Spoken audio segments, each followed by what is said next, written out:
آج میں آپ کو نبی صلی اللہ علیہ وسلم کی ایک نصیحت سناؤں گی جو انہوں نے حضرت ابو ذر رضی اللہ تعالیٰ عنہ کو کی۔ اس میں ہمارے سیکھنے کی بہت سی باتیں ہیں۔ مشکات میں ایک حدیث ہے، ابو ذر رضی اللہ عنہ نے عرض کیا، یا رسول اللہ صلی اللہ علیہ وسلم، مجھے کوئی نصیحت فرمائیے۔ آپ نے فرمایا، میں تجھے اللہ کا تقوی اختیار کرنے کی نصیحت کرتا ہوں، کیونکہ اللہ سے ڈرتے رہنا تیرے دینی اور دنیاوی کاموں کی خوبصورتی اور آرائش کا باعث ہوگا۔ میں نے عرض کیا، کچھ اور فرمائیے۔ آپ نے فرمایا، قرآن مجید کی تلاوت اور اللہ کے ذکر کو اپنے لیے ضروری قرار دے، اس لیے کہ وہ اللہ تعالیٰ کا ذکر آسمان میں تیرے ذکر کا موجب ہوگا اور زمین پر وہ نور معرفت کا باعث ہوگا۔ میں نے عرض کیا، کچھ اور بتائیے۔ آپ نے فرمایا، طویل خاموشی اختیار کر، اس لیے کہ خاموشی شیطان کو رسوا کرتی ہے اور امر دین میں تیری مددگار ہے۔ میں نے عرض کیا، کچھ اور فرمائیے۔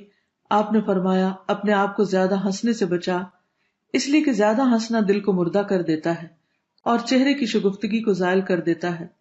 میں نے عرض کیا، کچھ اور فرمائیے۔ آپ نے فرمایا، سچی بات کہہ اگرچہ وہ تلخ ہو۔ میں نے عرض کیا، کچھ اور فرمائیے۔ آپ نے فرمایا، دینی امور کے اظہار میں کسی ملامت کرنے والے کی ملامت سے نہ ڈرو۔ میں نے عرض کیا، کچھ اور فرمائیے۔ آپ نے فرمایا، جب کسی کی عیب گیری یعنی عیب اچھالنے کا خیال تیرے دل میں پیدا ہو تو اس کے اظہار سے تجھے تیرا یہ خیال روک دے کہ مجھ میں بھی کچھ عیب ہے۔ سبحان اللہ، کتنی پیاری نصیحتیں ہیں جو ہمارے نبی صلی اللہ علیہ وسلم نے کی۔